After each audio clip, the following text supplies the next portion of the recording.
Hi hello friends, super കൺപണി സീരിയലിൻ്റെ latest റിവ്യൂവിലേക്ക് എല്ലാ കൂട്ടുകാർക്കും സ്വാഗതം. അങ്ങനെ കൃഷും അങ്ങനെ സാഗറും സുജുവും കൂടി ആ ഒരു കാര്യം സംസാരിക്കുന്നു. എന്തിനെ സാഗർ കൃഷ്ണനെ ഇത്രയും അർജൻറ്റോടു കൂടി തന്നെ ജർമ്മനിയിലേക്ക് കൊണ്ടുപോകാൻ കാരണം, അവനെ അവിടെ വെച്ച് ഓണാഘോഷിക്കാൻ പറയാൻ കാരണം എന്താണെന്ന് ചോദിക്കുമ്പോഴത്തേനും എനിക്ക് പല കാരണങ്ങളുണ്ട്. അവൻ ജർമ്മനിയിലേക്ക് വരട്ടെ, എന്നിട്ട് നോക്കാം. ഞാൻ വലിയൊരു ചക്രവ്യൂഹത്തിനുള്ളിലാണ് സുജു. കാരണം എനിക്ക് ഏത് വഴിക്കും പുറത്ത് കിടക്കാൻ സാധിക്കില്ല. ഒരു വശത്ത് മാനസയും ഒരു വശത്ത് കൺമണിയുമാണുള്ളത്. എന്തിനാ നമ്മൾ കൺമണിയെക്കുറിച്ച് ചിന്തിക്കുന്ന സാഗർ? അവളെ ഒഴിവാക്കിയതല്ലേ? മാനസയല്ലേ നമ്മളുടെ മരുമകളായിട്ട് നമുക്ക് വേണ്ടുള്ളൂ. പിന്നെ അതിനെക്കുറിച്ച് ചിന്തിച്ചു കൊണ്ടേയിരിക്കേണ്ട ആവശ്യം എന്താ? ടെൻഷൻ ആവേണ്ട കാര്യമൊന്നുമില്ലല്ലോ എൻ്റെ സുജു, എന്തൊക്കെയാണ് പറയുന്നത്? പിന്നെ സാഗർ, ഒരു കാര്യം കൂടി ഞാൻ ചോദിക്കട്ടെ. സാഗറിനെ രക്ഷിച്ചത് കൂടി കൺമണിയോട് വളരെയധികം ഇഷ്ടം തോന്നിയിട്ടുണ്ട്. അവളെ മരുമകളായിട്ട് കൊണ്ടുവരുന്നത് സാഗറിന് ഇത്ര ആഗ്രഹം എന്താണ് എൻ്റെ സുജു? അതുമാത്രമല്ല, നമ്മൾ കൃഷ്ണനെ ജർമ്മനിയിലേക്ക് കൊണ്ടുപോകും.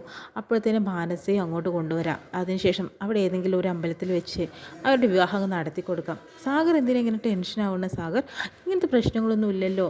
എന്തായാലും കൺപണിയെ നമ്മൾ ഒഴിവാക്കിയത് തന്നെയാണ്. അതുകൊണ്ട് ഇനി ആ കാര്യത്തെക്കുറിച്ച് ചിന്തിക്കേണ്ട കാര്യമില്ല എന്ന് പറഞ്ഞ് സമാധാനപ്പെടുത്തുന്നു. പിന്നീട് കൺപണിയും അച്ഛനെ കാണിക്കുന്നുണ്ട്. അങ്ങനെ മരുന്ന് വാങ്ങാൻ ലിസ്റ്റ് എടുത്തുകൊണ്ടുവരാനായിട്ട് പറയുമ്പോൾ, വേണ്ട മോളെ, മരുന്നൊക്കെ എൻ്റെ കയ്യിലുണ്ട്, എനിക്കറിയാലോ മരുന്ന് തീർന്നിട്ടുണ്ടെന്ന്. അച്ഛൻ എന്തിനാ? എനിക്ക് ഇത്രയും ആ കോടികളൊന്നും വേണ്ട ഈ മരുന്നൊന്ന് വാങ്ങിക്കാൻ വേണ്ടിയിട്ട്. അച്ഛനെ സ്ലിപ്പിങ് കൊണ്ടുവന്നേ, നാളെ ചെക്കപ്പിന് പോകണം. ഓണം കഴിഞ്ഞിട്ട് പോയാൽ പോരെ മോളെ എന്ന് പറയുമ്പോൾ, ഓണം കഴിഞ്ഞിട്ട് പോകണ്ട, ഓണത്തിന് പോകാനെന്താ? അച്ഛൻ മാവേലിയൊന്നും അല്ലല്ലോ.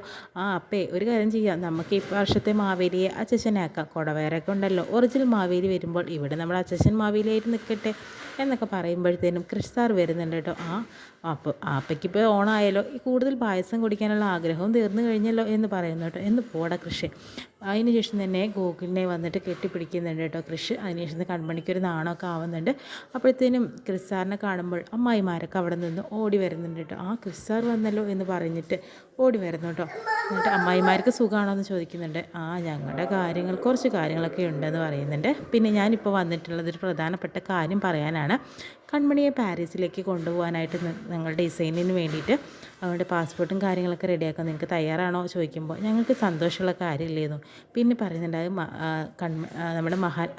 നമ്മുടെ ധനലക്ഷ്മിക്ക് അത്ര ഇഷ്ടപ്പെടുന്നില്ല കേട്ടോ അങ്ങനെയൊക്കെ പറയുന്നത്.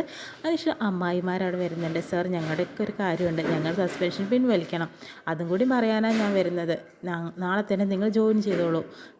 എന്തായാലും ഞങ്ങൾ നാളെ അപ്പോൾ ഭാമ ചേച്ചി പറയുന്നുണ്ട്, സാർ ഞാനുണ്ടാവില്ല, എനിക്ക് ഇംഗ്ലണ്ടിലേക്ക് ഒരു ജോലി ശരിയായിട്ടുണ്ട്, ഞാൻ അങ്ങോട്ടേക്ക് പോവുകയാണെന്ന് പറയുന്നു കേട്ടോ.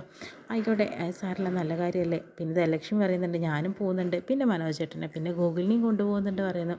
അത് നല്ല കാര്യമാണല്ലോ പറയുന്നുണ്ട്. എന്തായാലും കൺമണി ഓഫീസിലേക്കാണോ, എൻ്റെ കൂടെ വന്നോളൂ എന്ന് പറഞ്ഞിട്ട് കൺമണിയും കൂട്ടിക്കൊണ്ട് പോകുന്നു. പിന്നെ അതുപോലെ തന്നെ സാഗർ ജയമോഹനെ വിളിക്കുന്നുണ്ട് കേട്ടോ. കാര്യങ്ങളൊക്കെ സംസാരിക്കുന്നു. അതിനുശേഷം തന്നെ നാളെ തന്നെ നമുക്ക് പോകണം, ജർമ്മനിയിലേക്ക് പോകണം എന്ന് പറയാട്ടോ ചെയ്യുന്നത്. അപ്പോഴത്തേന് ആൻറ്റിയമ്മയും മാനസയൊക്കെ വരുന്നുണ്ട്. ഞങ്ങളുടെ ആഘോഷം അങ്ങോട്ടേക്കാണ്, ഇപ്രാവശ്യനെയും കൂട്ടിയിട്ടാണ് അങ്ങോട്ട് പോകുന്നത്.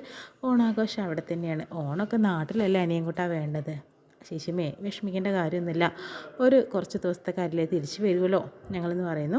എന്നിട്ട് അങ്ങോട്ട് പോണ സമയത്ത് തന്നെ ചേച്ചിമ്മയും മാനസയും കൂടി പറയുന്നുണ്ട്, എന്തായാലും കൃഷ്ണനെ മനഃപൂർവ്വം ഒഴിവാക്കി തന്നിരിക്കുകയാണ്. അതുകൊണ്ട് അതിനുശേഷം മാനസ പറയുന്നുണ്ട്, എന്തായാലും കൃഷി പോയതിന് ശേഷം കൺമണിയെ ശരിയാക്കാൻ വളരെ എളുപ്പമാണ്, അത് തന്നെ ഞാൻ ചെയ്യുമെന്ന് പറയുന്നുണ്ട്. പിന്നീട് കൺമണിയും കൃഷ്ണനെ തന്നെ കാണിക്കുന്ന, അങ്ങനെ വണ്ടിയിൽ പോണ സമയത്ത് തന്നെ കൺമണിയോട് കാര്യങ്ങൾ പറയുന്നു. ഞാൻ ജർമ്മനിയിലേക്ക് പോവുകയാണ്, കുറച്ച് ദിവസങ്ങൾ കഴിഞ്ഞിട്ടേ പോരുള്ളൂ, കൃപയെ കൂട്ടിക്കൊണ്ടുവരാൻ വേണ്ടി ഇത്തവണത്തെ ഓണം അവിടെ തന്നെയാണെന്ന് പറയുമ്പോഴത്തേനും കൺമണിക്ക് വിഷമാവുന്നുണ്ട്. സർ, ഞാൻ എന്ത് പറയാനാണ്, കൃപയുടെ കാര്യത്തിനായതുകൊണ്ട് എനിക്ക് എതിർപ്പൊന്നും പറയാൻ സാധിക്കില്ലല്ലോ, അല്ലെങ്കിൽ 100 വട്ടം വിഘ്നേശ്വരനോട് ഞാൻ പ്രാർത്ഥിക്കുമായിരുന്നു സർ പോവാതിരുന്നെങ്കിൽ എന്നൊക്കെ കേട്ടോ. അങ്ങനെ വിഷമത്തോടു കൂടി ഇരിക്കട്ടോ. ഞാൻ എന്തായാലും പോയിട്ട് തിരിച്ചു വരുമല്ലോ, എല്ലാ കാര്യങ്ങളും ശരിയാവുമെന്ന് പറഞ്ഞിട്ട് കൺമണിയെ ചേർത്ത് പിടിക്കുന്നു. അങ്ങനെ അപ്പോഴത്തേനും ദേവി സാർ വിളിക്കുന്നുണ്ട് കേട്ടോ. കൃഷ്ണ എവിടെയാണ്? ഞങ്ങൾ ഓഫീസിലേക്ക് വന്നുകൊണ്ടിരിക്കുകയാണ് സർ എന്ന് പറയുന്നു. എത്രയും പെട്ടെന്ന് എത്തണമെന്ന് പറയുന്നു. അപ്പോഴത്തേനും നമുക്ക് ഓഫീസിലേക്ക് പോകാറിട്ട് പോവാട്ടോ ചെയ്യുന്നത്. അതിനുശേഷം തന്നെ നമ്മുടെ ഹരിസാറും അതുപോലെ തന്നെ ദേവിച്ചൊക്കെ സംസാരിക്കുന്നുണ്ട്. ഇത്രയും സർപ്രൈസ് ഞങ്ങൾ പ്രതീക്ഷിച്ചില്ല, ഞങ്ങൾ ഞെട്ടിപ്പോയല്ലോ, അങ്ങനെ ഇതൊക്കെ പറയുന്നത് വിശ്വസിക്കാൻ പറ്റില്ല എന്ന രീതിയിലൊക്കെ സംസാരിക്കുമ്പോഴാണ് കൃഷ്ണൻ കൺമണി അങ്ങോട്ട് വരുന്നത്. എന്താ പ്രശ്നം ചോദിക്കുമ്പോൾ, ലോകാത്ഭുതം എന്നൊക്കെ കേട്ടില്ലേ, അതിവിടെ സംഭവിച്ചു. എന്താ സാർ ഈ പറയുന്നത്? പറയുന്നത്. ഡിസൈൻ റൂമിലേക്ക് ഒന്ന് ചെന്ന് നോക്ക്, അവിടെ കാണാം നീ അത്ഭുതം എന്ന് പറയുമ്പോഴത്തേനും സർ എന്തൊക്കെയാണ്, ഞങ്ങൾ ഞെട്ടിപ്പോയി, നിങ്ങളൊന്നും ഞെട്ടിക്കി എന്ന രീതിയിലൊക്കെ പറഞ്ഞു കൊടുക്കുന്നുണ്ട്. അതിനുശേഷം തന്നെ സാഗറാണെങ്കിൽ ജയമോഹനെ വിളിച്ചിട്ട് ഫോൺ എടുക്കുന്നില്ല, കൃപയെ വിളിച്ചിട്ടും ഫോൺ എടുക്കുന്നില്ല. അതിനുശേഷം അവിടുത്തെ നേഴ്സിനെ വിളിച്ചിട്ടും ഫോൺ എടുക്കുന്നില്ല. അപ്പോഴത്തേനും ടെൻഷനായി നിൽക്കുകയാണ്. സുജിനാകെ ടെൻഷനായി. എൻ്റെ മോളെ എനിക്കിപ്പോൾ കാണണം, കഴിഞ്ഞ ആഴ്ച പോകണമെന്ന് വിചാരിച്ചതാണ്, പോയാൽ മതിയായിരുന്നു, ഇങ്ങനെ പ്രശ്നം ഉണ്ടാവില്ലായിരുന്നു. ഒരു കാര്യം ചെയ്യുക, അങ്കിളിനെ ഞാൻ വിളിച്ച് നോക്കട്ടെ, അച്ഛനെ വിളിച്ച് നോക്കട്ടെ എന്ന് പറഞ്ഞ് ഫോൺ ചെയ്യുന്നുണ്ട്. മനസ്സ് അപ്പോഴും കിട്ടുന്നില്ല. ഒരു കാര്യം ചെയ്യാമെങ്കിൽ പെട്ടെന്ന് തന്നെ ഈവനിങ് ഫ്ലൈറ്റ് ഉണ്ടെങ്കിൽ നിങ്ങൾ പോയിട്ട് വാ എന്ന് പറയുന്നു. സുജുവിന് ടെൻഷൻ ആവുന്നുണ്ട്. ടെൻഷൻ ആവേണ്ട ആവശ്യമൊന്നുമില്ല, എത്രയും പെട്ടെന്ന് തന്നെ പോകാനായിട്ട് ശ്രമിക്കാനായിട്ട് പറയുന്നു കേട്ടോ. അതിനുശേഷം തന്നെ ഓഫീസിൽ കാണുന്ന സമയത്ത് തന്നെയാണ് പ്രൈസ് കാണുന്നത് കേട്ടോ. അത് മറ്റാരുമല്ല, നമ്മുടെ കൃപ തന്നെയാണ്. അതിനുശേഷം തന്നെ കൃഷ്ണനോടും കൺമണിയോടും സംസാരിക്കുമ്പോഴത്തേനാണ് കൃപ മോളല്ലേ എന്ന് പറയുമ്പോൾ തിരിഞ്ഞു വരിക കേട്ടോ കൃപ. അതിനുശേഷം തന്നെ ഞാൻ തന്നെയാണ് കൃപ എന്ന് പറഞ്ഞിട്ട് എല്ലാവരും പോയി കെട്ടിപ്പിടിക്കുന്നു. ഈ കൃപ മോളെ, ഞാൻ നാളെ ജർമ്മനിലേക്ക് വരാൻ വേണ്ടി നിൽക്കുമായിരുന്നു, മോൾ അത്രയും പെട്ടെന്ന് ഇവിടെ എത്തിയോ? എൻ്റെ ഏട്ടനെ കാണാൻ തോന്നി, ഞാൻ വന്നു, അത്രയേ ഉള്ളൂ അവിടെ സംഭവിച്ചത്. ജയനങ്ങളും ഞാനും കൂടി തിരിച്ചു വന്നു, ആരെയും അറിയിച്ചില്ല, ചേട്ടനൊരു സർപ്രൈസ് നൽകട്ടെ എന്ന് പറഞ്ഞു. പക്ഷേ ഓഫീസിൽ വന്നപ്പോൾ ആളിവിടെ കാണാനില്ല. അപ്പോഴാണ് പറഞ്ഞത് ഏട്ടന് ഏറ്റവും പ്രധാനപ്പെട്ട ആളുടെ കൂടെ തന്നെ ആയിരിക്കും, അതുകൊണ്ട് ഓഫീസിൽ പോകുന്ന ടൈമൊക്കെ വൈകിയിരിക്കുകയാണല്ലേ എന്ന് പറയുന്നു. എന്തായാലും എൻ്റെ ഏട്ടൻ്റെ മനസ്സ് കവർന്നിട്ടുള്ള ആളെ എനിക്ക് അത്ര ഇഷ്ടപ്പെട്ടു എന്ന് പറഞ്ഞ് കൺമണിയെ ചേർത്ത് പിടിക്കുന്നു കേട്ടോ. എന്തായാലും ഇങ്ങനെ ഒരു സർപ്രൈസ് നീ തരണ്ടായിരുന്നു എന്ന് പറയുമ്പോഴത്തേനും ആരും പറഞ്ഞിട്ടില്ല, ഞാൻ അച്ഛനോടോ അമ്മയോടോ ഒന്നും പറഞ്ഞില്ല, അത്രയും സന്തോഷത്തോടു കൂടി തന്നെയല്ലേ ഞങ്ങൾ നിൽക്കുന്നത് എന്ന രീതിയിലൊക്കെയാണ് കൃപ പറയുന്നത് കേട്ടോ.